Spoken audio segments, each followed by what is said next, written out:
January 24th, 1942, just before dawn, Rear Admiral Shoji Nishimura looks out over the black waters off Balikpapan and sees a victory already in his hands. Behind him lie burning oil tanks and refinery fires set by the Dutch. Ahead of him, Japanese troops are already moving inland. Around him, a powerful invasion force sits at anchor under the guard of a light cruiser, destroyers, patrol craft, and armed escorts. The Dutch defense is collapsing. Allied aircraft have struck. Submarines have tried their luck, and none of it has stopped the landing. By every measure that matters, the Japanese advance is working exactly as planned. What Nishimura cannot see in the darkness is that 4 old American destroyers are racing toward him through smoke and rain squalls, using the flames of Balikpapan itself as cover. Within the next stretch of darkness, those 4 ships will slash through his anchorage, turn transport hulls into torches, and give the United States Navy its first surface victory of the war. Japanese confidence that night is not blind arrogance.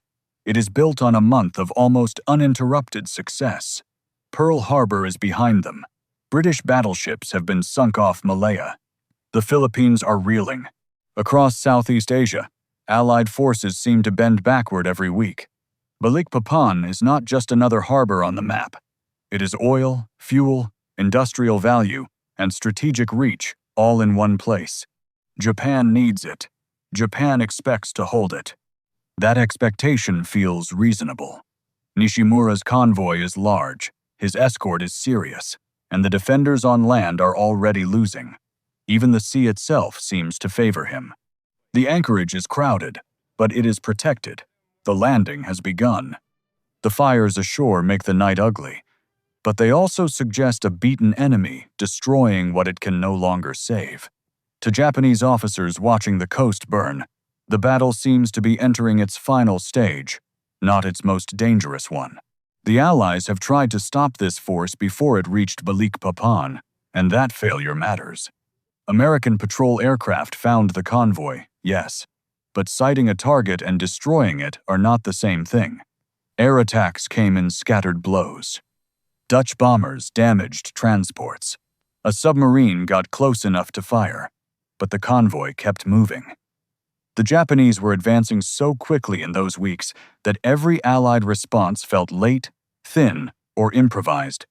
At sea, there was no great battle line waiting for them, no carrier group, no modern striking force ready to crash into the invasion fleet. The American, British, Dutch, and Australian command in the region was fragile, under strength, and still learning how to fight together at all. By the time Balikpapan needed saving, the ships available to strike were already too few, too old, or too far away. That is what makes what happens next so dangerous. Once the obvious methods fail, desperate commanders start choosing the moves the enemy never expects. The breakthrough does not come in the form of some secret weapon. It comes from a decision. Admiral Thomas Hart still wants to hit the invasion force. Rear Admiral William Glassford still wants to strike back. But the cruisers meant to support the attack fall away. One is damaged by grounding. Another suffers mechanical trouble. In the end, what remains is almost absurdly small.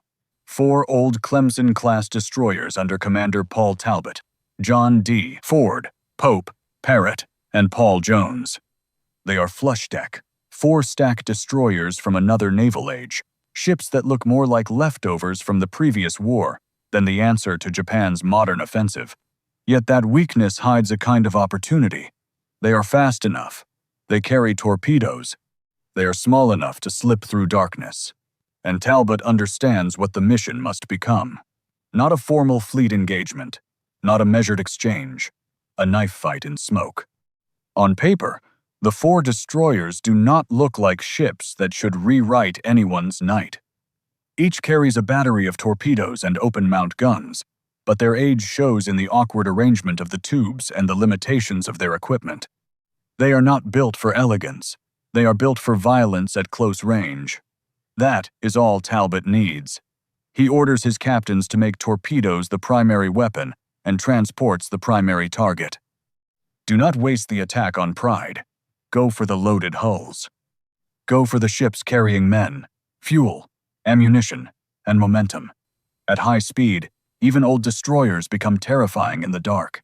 Their low profiles vanish between smoke banks. Their wakes are invisible until they are nearly on top of you. And if they can fire from close range before the anchorage understands what it is seeing, then age stops mattering. In a night battle, surprise is armor. While Talbot's 4 ships run north through the Makassar Strait, the Japanese anchorage is already drifting toward confusion without knowing it. A Dutch submarine has attacked earlier in the darkness. Torpedoes aimed at Nishimura's flagship miss, but one transport is hit and burning. That changes everything. Nishimura believes the real threat still lies underwater. So his destroyers are pulled outward to search for a submarine instead of inward to guard against surface raiders. This is the hinge on which the whole battle turns. One side is preparing for the wrong enemy. The other side is using the smoke, the refinery fires, and the enemy's own assumptions to enter the anchorage almost unseen. By the time the American destroyers are close enough to make out ships against the flames, the Japanese are looking in the wrong direction. The night off Balikpapan does not look normal. It looks haunted. Burning oil stains the horizon red. Smoke rolls low over the water. Reflections flicker where there should be only darkness. Men on watch can see movement, but not shape. They can see light, but not source. On board John D. Ford, lookouts suddenly report enemy destroyers crossing ahead from starboard to port. For a few hard seconds, Talbot's whole attack might die right there. Japanese destroyers, if they identify the intruders, can rip these old American ships apart. Then something strange happens. The last ship in the Japanese line flashes a recognition signal. The Americans do not answer. Talbot shifts course just enough to avoid giving himself away. The Japanese continue on, searching for a submarine, never fully grasping that enemy destroyers have just slipped past them in plain sight. At last, the main targets come into view. 2 lines of transports sit anchored beyond the smoke, black hulls outlined by the refinery fires behind them. It is exactly the kind of target set a destroyer captain dreams about and almost never gets. Talbot leads his column straight in. Parrott fires first. Torpedoes slash into the dark. Then more follow from the other ships. On the first pass, the result is almost unbelievable for the wrong reason. Miss. Spread after spread goes wide. For a few terrible minutes, the battle threatens to become a story of nerves and wasted chances. 10 torpedoes in the water, and no visible reward. If the Japanese reaction is fast enough, those missed shots will be the last real advantage the Americans ever have. But Talbot does not break off. He does not turn away and save what he has left. He circles back for another pass. That decision is the soul of the battle. At around 3 in the morning, the American destroyers swing through the anchorage again. This time Parrott fires, and after a brief delay, one of the transports erupts. Sumanora Maru explodes in a burst so violent it confirms what every sailor in the darkness needed to know. The attack is working. The anchorage finally realizes it is under surface attack, but realization is not control. Japanese signal lights begin flashing. Some crews think submarines are still firing. Others think enemy surface ships are among them. In smoke, firelight, and anchor cables, a crowded anchorage becomes a trap. Ships begin trying to move. Men shout bearings that no longer mean anything. A convoy built for protected unloading is suddenly fighting for space, for direction, for survival. Now the Americans begin making their repeated attack loops through the southern edge of the transport line. Pope fires, Parrott fires, Paul Jones fires. A damaged transport goes down. A small patrol craft, mistaken at first for a larger warship, is struck and sent under. Kuretake Maru is hit and fatally wounded. Every few minutes, another torpedo run changes the geometry of the anchorage. Ships that were safe at anchor now become obstacles to one another. Some captains are trying to get underway. Others are still trying to identify what is shooting at them. The Japanese escort, which should have been the shield, is too far out chasing the ghost of the submarine attack. Talbot's old destroyers are not battling a coherent line. They are carving up a system that no longer knows where its center is. Then the guns open. Once torpedoes are nearly spent, the destroyers begin using their 4-inch batteries. At these distances, with burning ships lighting the sea, formal fire control gives way to instinct. Targets loom out of darkness at close range. American gunners aim low and fire fast. Shell bursts rip into transport hulls, decks, and superstructures. One ship, briefly visible long enough for several salvos, is hammered until debris flies and her angle in the water changes. On John D. Ford, the men can smell burning oil, hot metal, and cordite. Every flash from the guns turns faces white for an instant, then throws them back into shadow.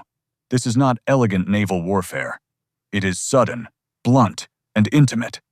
The Japanese do begin firing back, but the return fire is wild, delayed, and badly directed by confusion. Some shells go after phantoms, some go after flashes already gone. Yet even disorganized fire can kill. John D. Ford draws enough attention to take a hit aft. The shell wrecks part of the deckhouse, starts a sharp fire, and wounds several men. For a moment, the destroyer is lit by its own damage. That is how close the Americans are cutting this attack now. They are no longer ghosts on the edge of the anchorage. They are inside it, exchanging fire among moving transports, smoke, shoal water, and burning oil. What saves them is speed and nerve. What saves the Japanese from even greater disaster is not defense, but time. Talbot's column starts to separate during the sharp turns and repeated loops. Individual ships are now fighting their own brief slices of the battle. Pope, Parrott, and Paul Jones begin falling away once their torpedoes are gone. Ford pushes deeper a little longer, firing off the last of what she has. But dawn is coming. Japanese destroyers can return. Aircraft will own the sky after sunrise. No destroyer commander gets unlimited passes through an enemy anchorage. Talbot has done what he came to do. He has struck the transports. He has drawn blood. He has turned certainty into panic. Now, he has to get out. For the men aboard the American destroyers, the withdrawal is almost worse than the attack. During the attack, action leaves no space for imagination. On the run south, imagination returns. Every man expects pursuit. Every watchstander looks back into the fading darkness, waiting for Japanese destroyers to appear with superior guns and speed. The engineers squeeze every knot they can from worn machinery. Old ships run like hunted animals. Dawn begins to lift behind them. The American line reforms. One ship finds another, then another. They are still there, still moving, still alive. The Japanese have not caught them. When the smoke clears enough for losses to be understood, the scale of the damage becomes plain. Several Japanese transports have been sunk, along with a patrol craft, and more shipping has been damaged. Roughly 23,000 tons of shipping are gone from the Japanese tally. Yet the result is not a fairy tale. Balikpapan itself is not saved. Japanese troops are already ashore. The Dutch defense still collapses. The port will remain in Japanese hands. That truth matters, because it keeps the battle honest. This was not a war-winning stroke. It was something rarer in those dark early months. Proof that the Japanese could be hit. Proof that night action could still belong to the bold. Proof that even old destroyers, used with intelligence and aggression, could tear into a stronger enemy force and survive. The psychological value of that proof is enormous. Since December, American sailors in the Western Pacific have lived on retreat, rumor, and loss. Balikpapan changes the emotional rhythm, even if only for a moment. The United States Navy has fought a surface action and won, not by mass, not by technology, by audacity, timing, and willingness to press an attack after the first torpedoes failed. For commanders in a collapsing theater, that kind of victory matters. It tells exhausted crews that the enemy is dangerous, but not untouchable. It tells them the war is not a one-way march.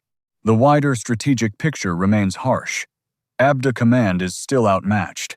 Within weeks, the Allied naval position in the Dutch East Indies will continue to unravel. The Java Sea will become a disaster. More ships will be lost. More ports will fall. In cold military terms, Balikpapan is a tactical success inside a strategic retreat. But that is exactly why it matters so much in memory. Great victories are easy to admire. Hard, limited victories won during collapse are the ones that reveal character. 4 old destroyers did not stop Japan at Balikpapan. They did something more personal. They refused to let the opening chapter of the war belong entirely to the enemy. The battle also leaves a lesson that will echo through later American night fighting in the Pacific. Surprise, initiative, and disciplined attack geometry can destroy stronger forces that are unready, misdirected, or badly deployed. At Balikpapan, the Japanese had more ships, more power, and better local conditions than the Americans should ever have attacked. Yet one wrong assumption about the threat, one outward pull by the screening destroyers, and one determined commander willing to drive through smoke changed the entire balance of the encounter. In later battles, radar, better doctrine, and more modern destroyers would sharpen those lessons. But some of the spirit is already here, before dawn, off a burning oil port in Borneo. And that is why Balikpapan stays with people who study naval war. Not because it was the biggest battle, not because it changed the entire campaign by itself, but because it distilled war into one perfect contrast. On one side, a confident invasion force at anchor, backed by victory and numbers. On the other, 4 obsolete destroyers, with every reason to fail. The Japanese believed the worst danger that night was somewhere beneath the water. They were wrong. The real danger came riding the surface at full speed, hidden by smoke, led by men who knew they were outmatched and attacked anyway. Before sunrise on January 24, 1942, Balikpapan's burning shoreline threw enough light across the sea for 4 American destroyers to find an enemy fleet. By the time that same light began giving way to dawn, transports were sinking, guns were still warm, and the first American surface victory of the war had been won in one of the least likely places imaginable. In the opening darkness of the Pacific War, when almost everything seemed to be going Japan's way, 4 aging destroyers proved that surprise, courage, and ruthless timing could still turn the sea red for the other side.